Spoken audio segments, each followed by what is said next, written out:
So hello guys, welcome back to another video. तो आज की वीडियो में हम बनाने वाले हैं विलेजर ट्रेडिंग हॉल। तो चलिए बिना देरी के वीडियो शुरू करते हैं। विलेजर हॉल बनाने से पहले कुछ ट्री को कट कर लेते हैं, जिसकी के स्टिक बना के हम विलेजर से ट्रेड कर सकें।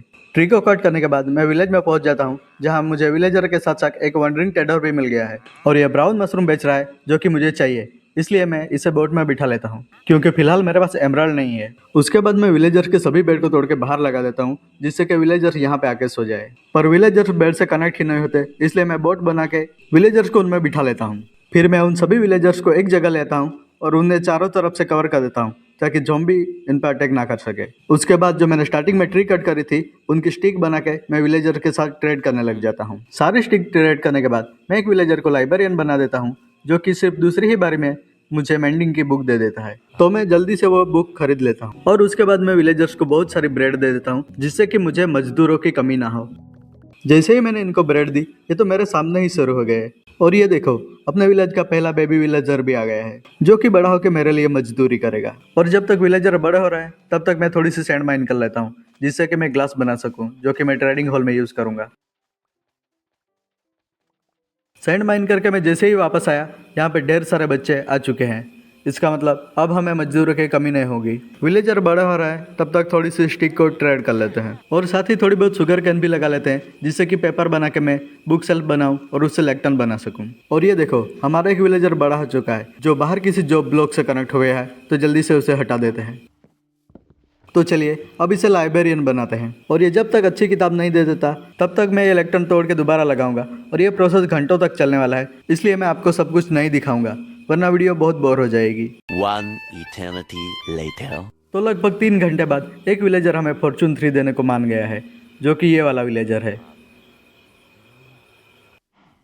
फॉर्चून 3 लेने के बाद मैं लूटिंग 3 लेने का भी ट्राई करता हूँ, पर जो कि मुझे नहीं मिलती है। पर कोई बात नहीं, उसे मैं बाद में ले लूँगा। फॉर्चून 3 के अलावा मुझे अनब्रेकिंग 3 एंड शार्पनेस 5 भी मिल चुकी है। मैं सारी बुक्स को लेकर घर ही जा रहा था कि यहाँ पे एक और वंडरिंग ट्रेडर आ गया है, जो कि मैनग्रूव की सैपलिंग बेच रहा है, जो कि मुझे चाहिए। इसलिए मैं चेस्ट से एमराल्ड निकाल लेता हूँ और मैनग्रूव की सैपलिंग को बाई कर लेता हूँ और बाई करने के बाद उन सैपलिंग को विलेज में ही लगा देता हूँ, जिससे कोई यहाँ पे ग्रो हो सके।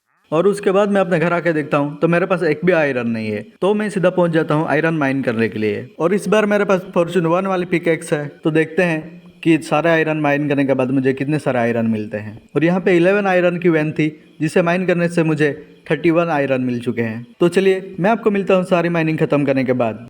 15 minutes later. तो मैं आ चुका हूँ वापस सारी माइनिंग खत्म करने के बाद, और सनराइज कितना ब्यूटीफुल लग रहा है। शेडर्स में तो ये और भी ब्यूटीफुल लगेगा। और हाँ, माइनिंग करके मैं एक स्टैक एंड 38 आयरन लेके आया हूँ, जो कि सिर्फ फॉर्चून 1 की मदद से मिले हैं।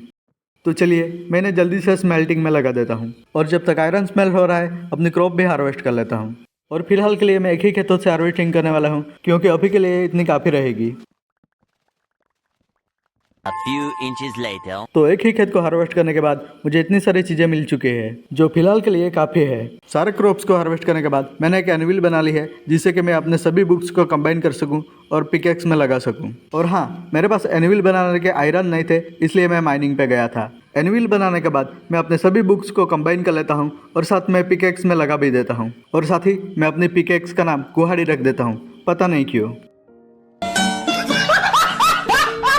तो आप देख ही सकते हैं कि मेरी पिकैक्स फुली इंचांट हो चुकी है और उसमें ये सभी इंचांटमेंट लगी हुई है। मैंने इंचांटमेंट खत्म ही करी थी कि ये भाई साहब आ गए। और हाँ, ये आज की वीडियो का चौथा ट्रेडर है, एक को मैं दिखाना भूल गया हूँ। और ये भाई साहब भी कचरा ही लाए हैं, तो चलिए इन्हें भी गुड बाय बोल देते हैं। और उसके बाद मैं विलेज में वापस जाता हूँ और विलेजर्स के पास 2 बेड रख देता हूँ। 2 बेड इसलिए क्योंकि मेरे पास 2 ही बेड है। और ये देखो, बेड लगाने के साथ ही विलेजर्स ने अपना काम शुरू कर दिया है। और हाँ, इस बार मैं विलेज में अनब्रेकिंग 3 की बुक खरीदने आया हूँ, तो चलिए इसे खरीद लेते हैं और वापस चल लेते हैं। और ये देखो, अपने नए 2 बेबी विलेजर्स। अनब्रेकिंग 3 की बुक लेके मैं घर वापस आ जाता हूँ और उसे फेदर फॉलिंग 4 की बुक के साथ कंबाइन कर लेता हूँ और साथ ही उसे अपने बूट में लगा भी लेता हूँ। और साथ ही अपने बूट का नाम नाइकी भी रख लेता हूँ। और मैं कोई शो ऑफ नहीं कर रहा हूँ, बस बता रहा हूँ। झूठ बोल रहा है। उसके बाद मैं पहुंच जाता हूँ फॉर्चून 3 की पावर चेक करने के लिए, माइनिंग करने। तो यहाँ पे मैं देखने वाला हूँ कि मुझे कितने डायमंड माइन करके कितने सारे डायमंड मिलते हैं। तो चलिए माइनिंग स्टार्ट कर लेते हैं।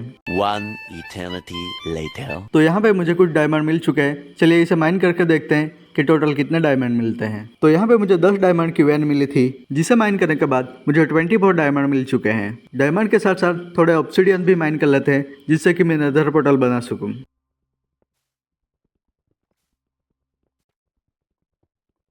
A few inches later. तो माइनिंग खत्म करके मैं अपने घर पे लौट चुका हूँ और मैं इतनी सारी चीज़ें माइन करके लाया हूँ और मुझे थोड़े से डायमंड और मिल गए थे, जिसे भी मैं माइन करके लेके आया हूँ। और ये देखो, कोई मेरा खेत खराब कर रहा है, तो चलिए इसे हेलो बोल के आते हैं। और ये देखो, ये फॉर्चून 1 और एफिशिएंसी 2 की पिकेक्स बेच रहा है। जब हमें चाहिए थी तब तो नहीं दी, तो चलो निकलो यहाँ से और जाते हुए मेरे खेतों को खराब करने का इनाम भी लेते जाओ।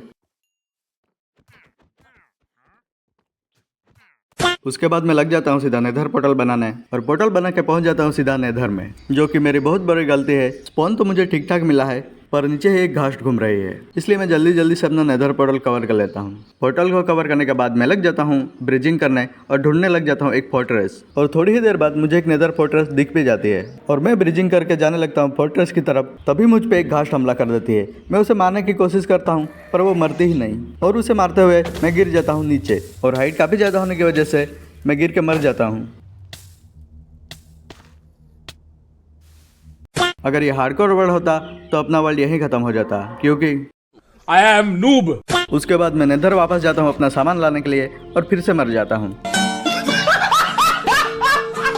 उसके बाद मैं पहुंच जाता हूँ लकड़ियाँ काटने, क्योंकि ट्रेडिंग हॉल बनाने के लिए मेरे पास वुड की कमी हो गई है। जंगल बाइम में पहुंच के मैं काटने लग जाता हूँ ढेर सारे जंगल ट्रीज। तो मैं आपको मिलता हूँ सारे वुड कलेक्ट करने के बाद। A few inches later. लकड़ियाँ काटने के बाद मैं फिर से पहुंच जाता हूँ चौथी बार नेदर, क्योंकि मुझे मेरा सामान वापस चाहिए। तो आ चुका हूँ मैं फिर से नेदर में और जल्दी से अपना सामान कलेक्ट कर लेता हूँ। सो ऑलराइट दोस्तों, इस बार मुझे मेरा सामान वापस मिल गया है और अपना सारा सामान कलेक्ट करने के बाद मैं ओवरऑल में वापस आ जाता हूँ एंड पहुंच जाता हूँ थोड़ी सी ओक की ट्री कट करने के लिए। और इतनी सारी ट्री मैं इसलिए कट कर रहा हूँ क्योंकि इसी से मैं अपना विलेजर ट्रेडिंग हॉल बनाऊंगा। ट्री कटिंग करके मैं अपने घर वापस आया ही था कि मुझे यहाँ पे एक वंडरिंग ट्रेडर मिल गया, जो आज की वीडियो का 5वां ट्रेडर है और ये भी कुछ खास सामान नहीं लाया है। तो चलिए इसे गुड बाय बोल देते हैं। और यहीं पे मैं अपना विलेजर ट्रेडिंग हॉल बनाने वाला हूँ, तो जल्दी से थोड़ी सी टेराफॉर्मिंग कर लेते हैं। 15 minutes later. टेराफॉर्मिंग कंप्लीट करने के बाद मैं अपने ट्रेडिंग हॉल के लिए आउटलाइन बनाने लग जाता हूँ। तो मैंने सारे आउटलाइन कंप्लीट कर लिए है और यहाँ पे बनेगा अपना ट्रेडिंग हॉल। तो चलिए जल्दी से बनाना स्टार्ट कर लेते हैं। तो सबसे पहले मैंने सारे पिलर बना के कंप्लीट कर लिए हैं। तो चलिए अब इसे कनेक्ट कर लेते हैं। सारे पिलर्स को कनेक्ट करने के बाद उसे स्ट्रिप भी कर लेते हैं। सारा पिलर को स्ट्रिप करने के बाद मैं वॉल बनाने लग जाता हूँ, जो कि अपने घर के जैसा ही सेम रहेगा, पर मैं सोच रहा हूँ इसका डिज़ाइन थोड़ा अलग करूँ। और यहाँ पे मैंने 3 अलग अलग वॉल डिज़ाइन बनाए हैं, जिसमें से सबसे सामने वाला मुझे अच्छा लग रहा है, जो ये वाला डिज़ाइन है। और यही डिज़ाइन मैं हर साइड करने वाला हूँ। और मैं अपने वॉल बना ही रहा था कि यहाँ पे एक और वंडरिंग ट्रेडर आ गया है और ये आज की वीडियो का 6ठा ट्रेडर है। ट्रेडर को गुड बाय बोलने के बाद मैं लग जाता हूँ अपनी वॉल डिजाइन कंप्लीट करने में। एंड वॉल को कंप्लीट करते हुए कुछ लोग कम पड़ गए थे, तो मैं आ चुका हूँ दोबारा से ट्री कट करने के लिए। तो जल्दी से मैं ट्री को कट कर लेता हूँ। A few inches later. Tree को कट करने के बाद मैं अपनी वॉल को कंप्लीट कर ही रहा था कि यहाँ पे एक और वंडरिंग ट्रेडर आ गया है, जो कि आज की वीडियो का 7वां ट्रेडर है। और ये कुछ डाई बेच रहा है जो कि मुझे नहीं चाहिए। तो गुड बाय मिस्टर ट्रेडर। उसके बाद मुझे रूफ बनाने के लिए स्टोन चाहिए थे, तो मैं पहुंच चुका हूँ स्टोन माइन करने के लिए। तो मैं आपको मिलता हूँ स्टोन माइन करने के बाद। 15 minutes later. तो आ चुका हूँ स्टोन लेके वापस। जल्दी से इसे स्मेल्ट कर लेते हैं। स्टोन को स्मेल्ट करने के बाद मैंने कुछ ऐसा रूफ डिजाइन बनाया है। तो चलिए मैं जल्दी से रूफ को कंप्लीट कर लेता हूँ। मैंने अभी आधी रूफ कंप्लीट ही करी थी कि एक और ट्रेडर आ गया, तो मैंने उसे भी गुड बाय बोल दिया।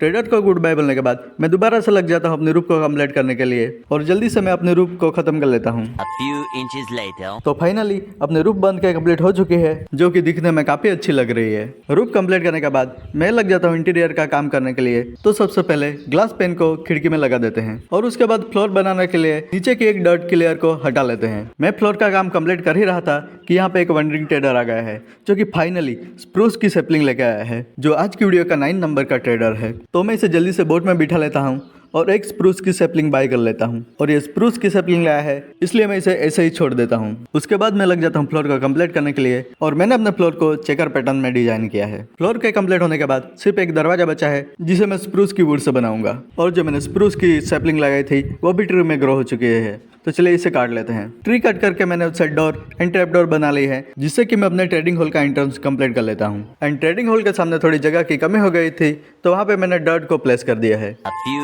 inches inches later. तो फाइनली मैंने अपने विलेजर ट्रेडिंग हॉल को बना के कंप्लीट कर लिया है, जो कि दिखने में काफ़ी अच्छा लग रहा है। और ये अंदर से बिल्कुल खाली है क्योंकि विलेजर्स को क्योर करके इसमें रखने का मेरा प्लान बिल्कुल फेल हो चुका है। और ये देखिए शेडर्स में तो मेरा ट्रेडिंग हॉल और भी ज़्यादा अच्छा लग रहा है। तो चलिए आज के लिए इतना ही, मैं आपको मिलता हूँ अगली वीडियो में। और हाँ, किसी को याद है कि मैंने इस पिग का नाम क्या रखा था?